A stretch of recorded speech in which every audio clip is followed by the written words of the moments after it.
grim pantheon of the Third Reich, Martin Bormann held a unique place.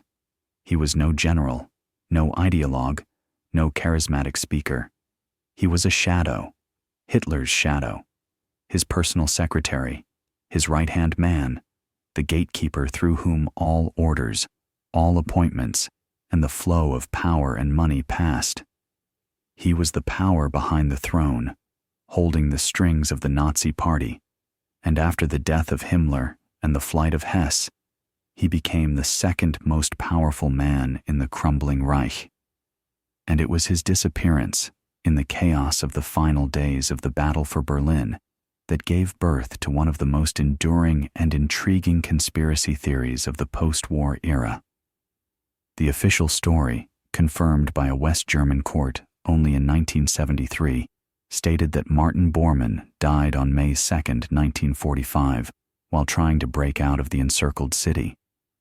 His remains were allegedly found near the Lehrter train station, and the cause of death was ruled a suicide, a crushed cyanide capsule. It seemed the case was closed, but there were too many inconsistencies. Witness testimonies were contradictory. The bones found were never conclusively identified. And most importantly, for decades, people all over the world, from Europe to South America, swore they had seen Bormann alive.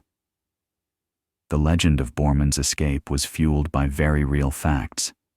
He was the one who controlled the Nazi Party treasury and the so-called Adolf Hitler Fund, massive secret accounts filled with money from industry, confiscated property, and party dues.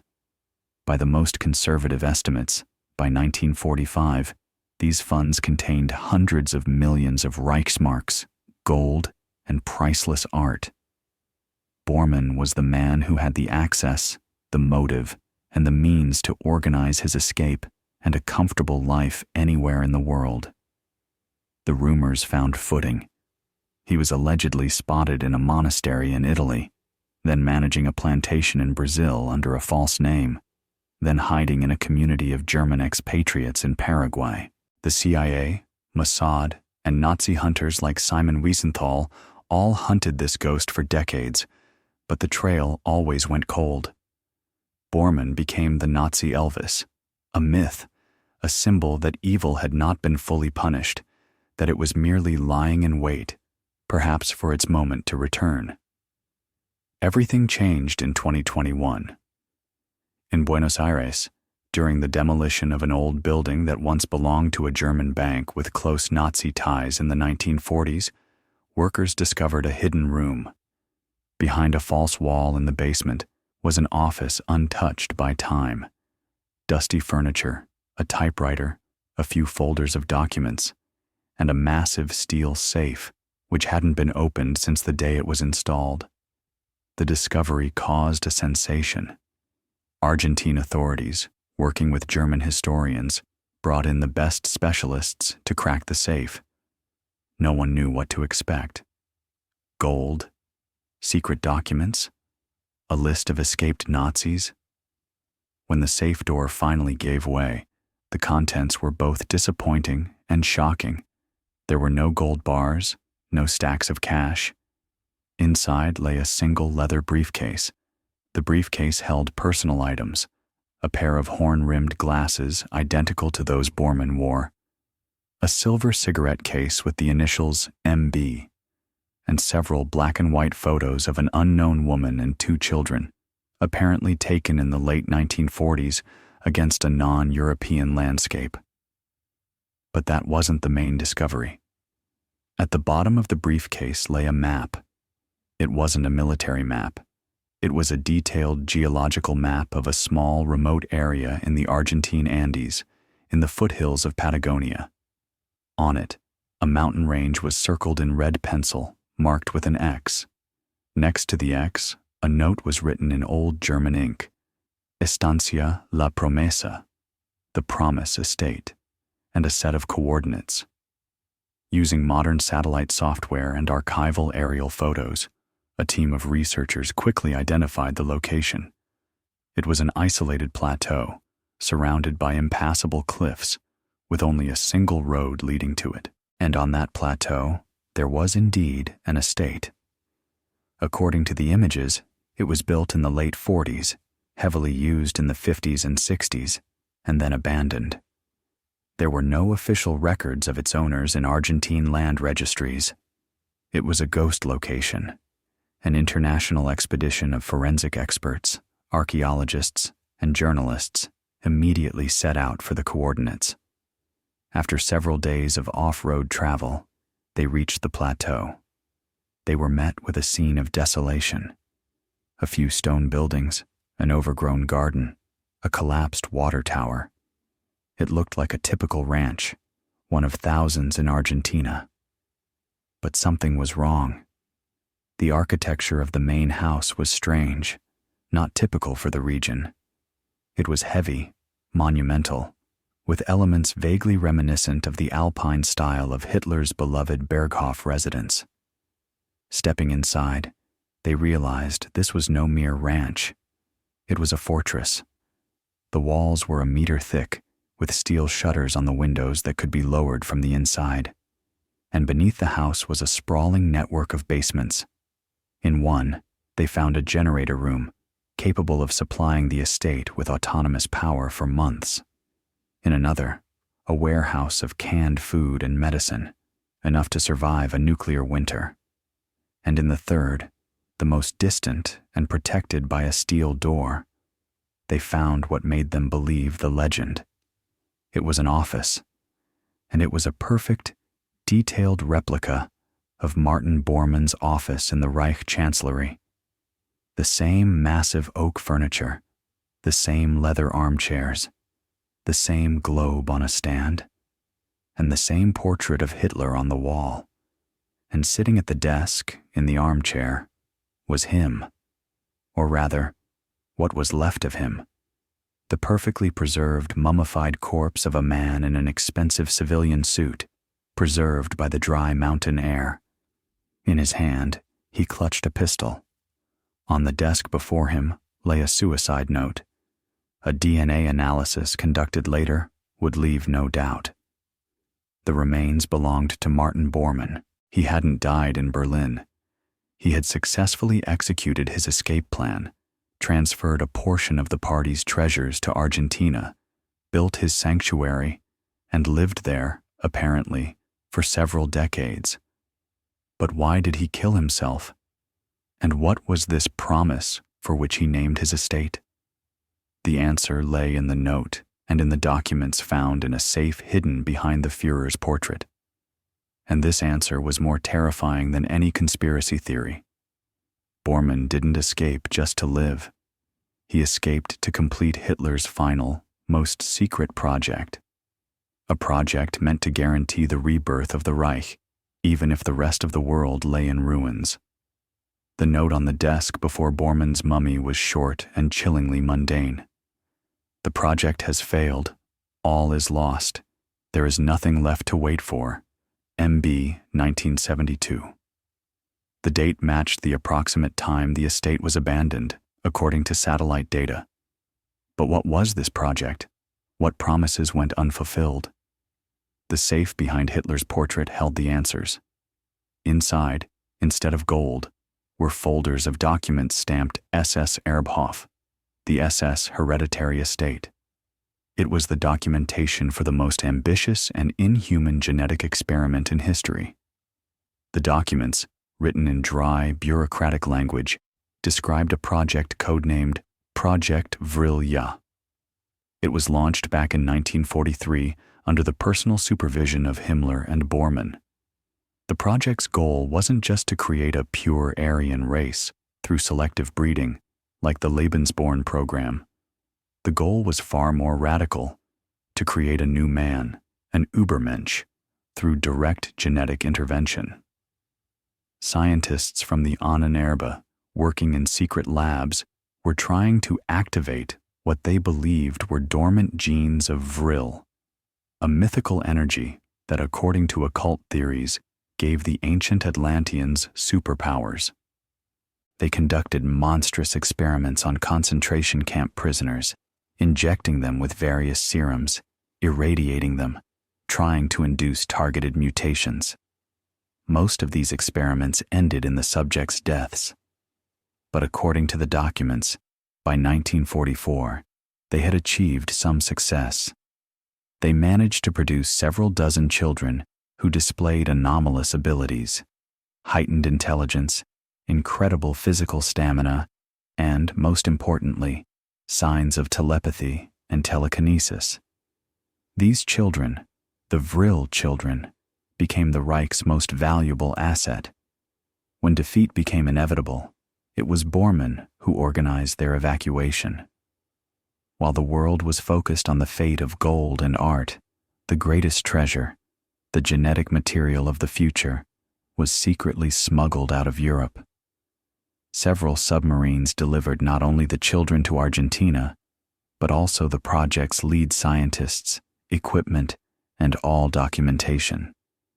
The Promise Estate became their new home and laboratory. Here, isolated from the world, the experiment continued. Bormann, using the remaining funds from the party treasury, created ideal conditions for them. The children were raised with strict discipline, taught not only sciences, but also occult practices to develop their powers. Bormann believed this was his army, a new generation of leaders who, when the time was right, would return to Europe and establish the 1,000-year Reich, as promised. The photographs found in the briefcase were of these children. In the 40s, they were teenagers. In the photos from the 50s, they are young, beautiful people with cold, piercing eyes. They didn't look like ordinary people. There was something ancient and inhuman in their gaze. But in documents dated from the late 60s, the tone of the entries begins to change. Bormann's confidence gives way to anxiety and then to outright fear. "They are getting out of control," he wrote in one report that was apparently never sent. "Their abilities are growing exponentially. They no longer need us or our technology. They communicate with each other without words, directly on a conscious level. They look at me and the other scientists not as mentors, but as primitive life forms, like cattle." Bormann, the creator of monsters, had begun to fear them. He realized he had not created supermen, but something else entirely, something that despised humanity and its weaknesses. The Vril children had no intention of reviving the Reich. They had their own, far grander plans. The final entries describe a rebellion. One night in 1972, the children, by then in their 30s, simply left. They didn't kill their creators. They just abandoned them. All the scientists and guards at the estate, like Bormann himself, committed suicide within the next few days, perhaps out of despair, or perhaps because the children, as they left, gave them a final order to die. A simple mental command they were powerless to resist. So that was the meaning of Bormann's final note. The project hadn't failed because it produced no results. It failed because it produced results that were too good. The promise was not fulfilled because the bearers of that promise decided they no longer needed their old masters. They went out into the world, and for 50 years, they have been living among us. This thought was more terrifying than any gold or secret bases. Dozens of superhumans, possessing incredible powers, had dissolved into human society. What have they been doing all this time? Building their own networks? Infiltrating governments, financial institutions, science? Preparing for something?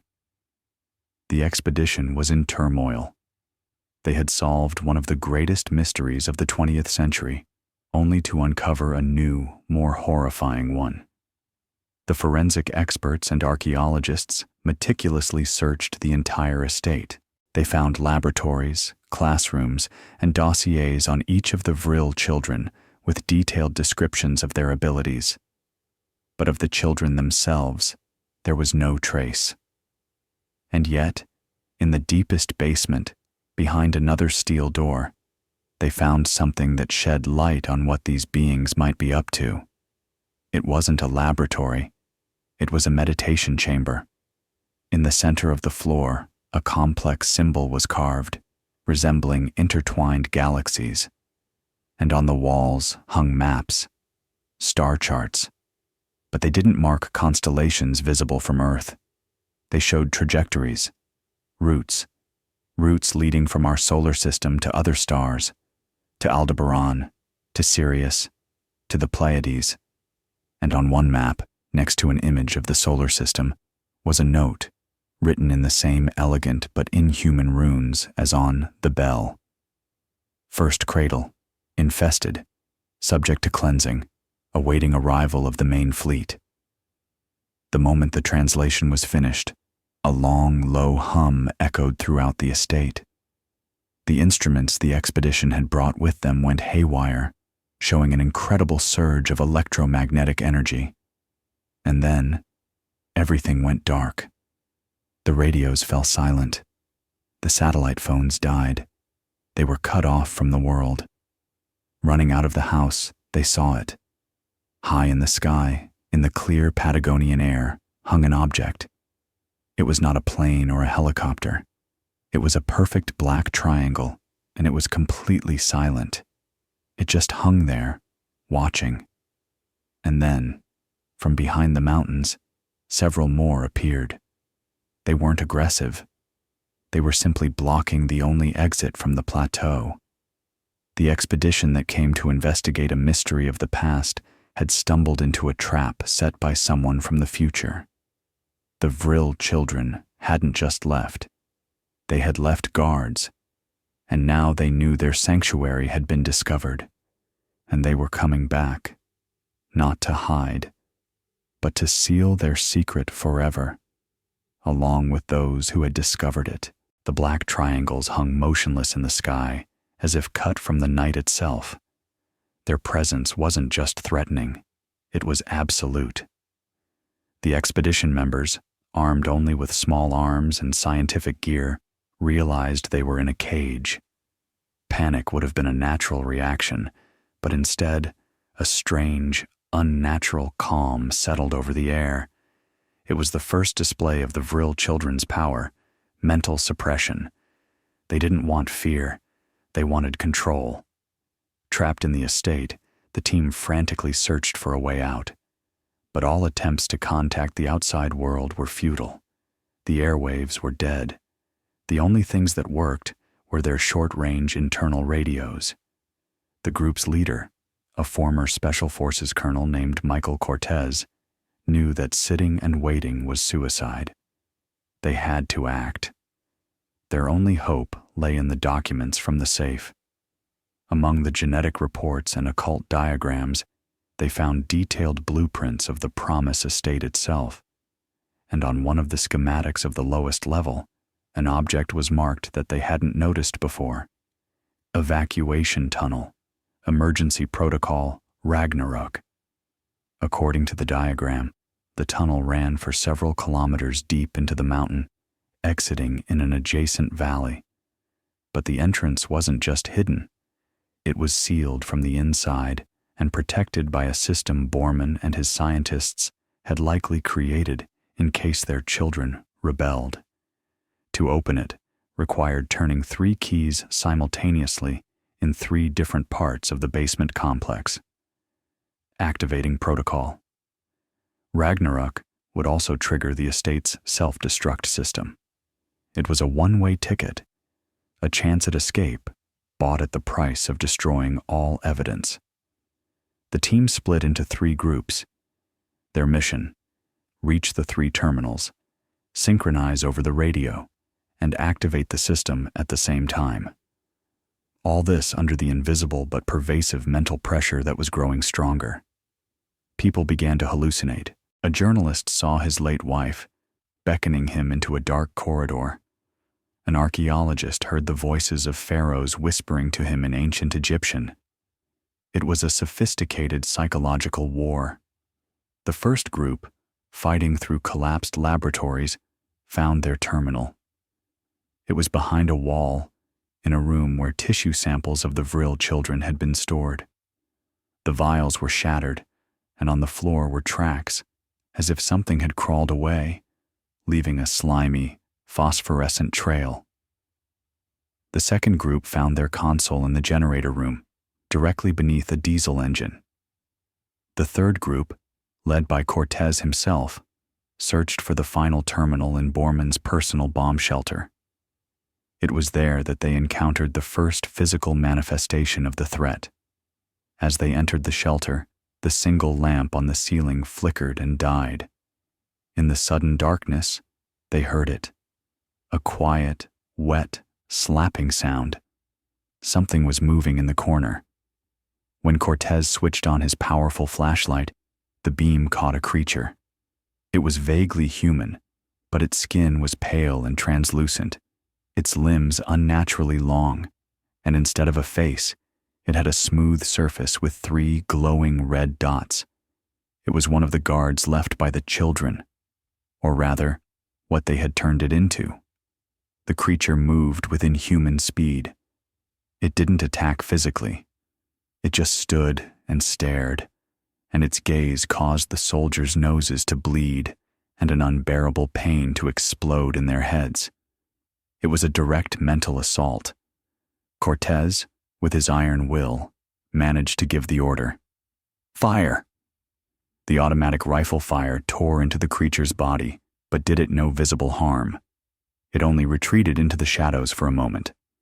At that instant, the other groups radioed in. They were in position and ready. They had one shot. 3, 2, 1, turn! Cortez roared into the radio. A grinding of metal echoed through the complex. Protocol Ragnarok was initiated. A loud female voice from hidden speakers began a countdown in German. 10, 9, 8. A passage opened in the wall of the bomb shelter, leading to the evacuation tunnel.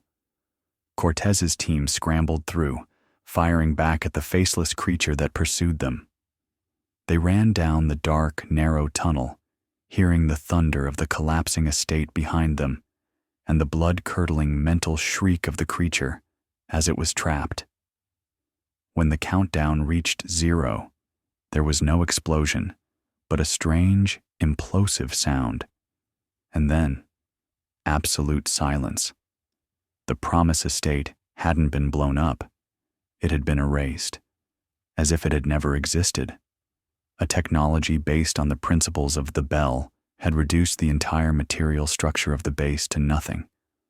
Exhausted, battered, but alive, the expedition members emerged into the neighboring valley.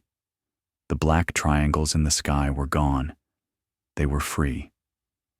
Returning to civilization, they presented their report. But how could they tell the world what they had seen? About the Vril children? The faceless guardians and the star charts? Any government would classify that information forever. The team decided to act differently. They leaked only part of the story to the press. That Martin Bormann had indeed escaped to Argentina and died there. That news alone became a global sensation. But they kept the most important evidence: copies of the documents, photographs, and samples. They formed a secret society, an informal alliance of scientists, soldiers, and journalists who believed their story. Their goal: to find the Vril children and understand their plans before it's too late. They became hunters, following a trail that was now over half a century old. And there is a trail. Periodically, strange, unexplainable events occur in different parts of the world. The sudden rise of unknown corporations, political leaders making illogical but momentous decisions, scientific breakthroughs that seem to appear from nowhere. They could be behind it all. The Vril children. They are not building a new Reich. They are building something else. Something in preparation for the arrival of the main fleet. Final scene. Michael Cortez sits in his office at the Society's secret headquarters. On the wall hangs a world map, dotted with pins. Each pin marks an anomalous event. There are more and more of them. He looks at the map, his face grim. He understands that they are not just hunting ghosts of the past. They are the first line of defense in a coming, secret war for the future of humanity. A war no one will know about until the very end. And they don't know which side time itself will be on.